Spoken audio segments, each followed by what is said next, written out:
सब याद रखा जाएगा, सब याद रखा जाएगा, सब कुछ याद रखा जाएगा। और दिन में मीठी मीठी बातें करना सामने से, दिन में मीठी मीठी बातें करना सामने से। सब कुछ ठीक है हर ज़बान में तुतलाना, सब कुछ ठीक है हर ज़बान में तुतलाना। रात होते ही हक मांग रहे लोगों पे लाठियां चलाना, गोलियां चलाना, हम ही पे हमला करके हम ही को हमलावर बताना। सब याद रखा जाएगा, सब याद रखा जाएगा, सब कुछ याद रखा जाएगा। और मैं अपनी हड्डियों पे लिख के रखूंगा ये सारे वारदात, मैं अपनी हड्डियों पे लिख के रखूंगा ये सारे वारदात। तुम जो मांगते हो मुझसे मेरे होने के कागजात, अपनी हस्ती का तुमको सबूत जरूर दिया जाएगा। ये जंग तुम्हारी आखिरी सांस तक लड़ा जाएगा। सब याद रखा जाएगा, ये भी याद रखा जाएगा किस किस तरह से तुमने वतन को तोड़ने की साजिशें की। ये भी याद रखा जाएगा किस किस जतन से हमने वतन को जोड़ने की ख्वाहिशें की।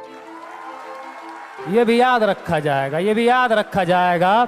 और जब कभी भी जिक्र आएगा जहां में दौर बुज़दिली का, तुम्हारा काम याद रखा जाएगा, तुम्हारा काम याद रखा जाएगा। और जब कभी भी जिक्र आएगा जहां में तौर जिंदगी का, हमारा नाम याद रखा जाएगा, हमारा नाम याद रखा जाएगा। कि कुछ लोग थे जिनके इरादे टूटे नहीं थे लोहे की हथौड़ियों से, कि कुछ लोग थे जिनके इरादे टूटे नहीं थे लोहे की हथौड़ियों से, कि कुछ लोग थे जिनके ज़मीर बिके नहीं थे इज़ारेदारों के कौड़ियों से, जैसे तुम्हारे बिक गए। कि कुछ लोग थे जो डटे रहे थे तूफान नूह के गुजर जाने के बाद तक, कि कुछ लोग थे जो डटे रहे थे तूफान नूह के गुजर जाने के बाद तक, कि कुछ लोग थे जो जिंदा रहे थे अपनी मौत की खबर आने के बाद तक,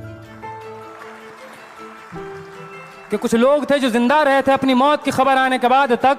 और भले भूल जाए, भले भूल जाए, भले भूल जाए पलक आंखों को मूंदना, भले भूल जाए पलक आंखों को मूंदना, भले भूल जाए ज़मीं अपनी धूरी पे घूमना, हमारे कटे परों की परवाज को, हमारे फटे गलों की आवाज को याद रखा जाए। तुम रात लिखो हम चांद लिखेंगे, तुम जेल में डालो हम दीवार फांद लिखेंगे, और तुम FIR लिखो हम तैयार लिखेंगे। और तुम हमें कत्ल कर दो, यूं करो, यूं करो, तुम हमें कत्ल कर दो, हम बन के भूत लिखेंगे, तुम्हारे कत्ल के सारे सबूत लिखेंगे। हम बन के भूत लिखेंगे, तुम्हारे कत्ल के सारे सबूत लिखेंगे। और तुम अदालतों से बैठकर चुटकुले लिखो, हम सड़कों दीवारों पे इंसाफ लिखेंगे। बहरे भी सुन ले इतनी जोर से बोलेंगे, अंधे भी पढ़ ले इतना साफ लिखेंगे। और तुम काला कमल लिखो हम लाल गुलाब लिखेंगे। तो तुम ज़मीं पे जुल्म लिख दो, आसमान पे इनकलाब लिखा जाएगा। सब याद रखा जाएगा, सब कुछ याद रखा जाएगा, ताकि तुम्हारे नाम पर ताउम्र लानतें भेजी जा सके, ताकि तुम्हारे मुजस्समों पर कालिखें पोती जा सकें। तुम्हारे नाम, तुम्हारे मुजस्समों को आबाद रखा जाएगा, सब याद रखा जाएगा। बहुत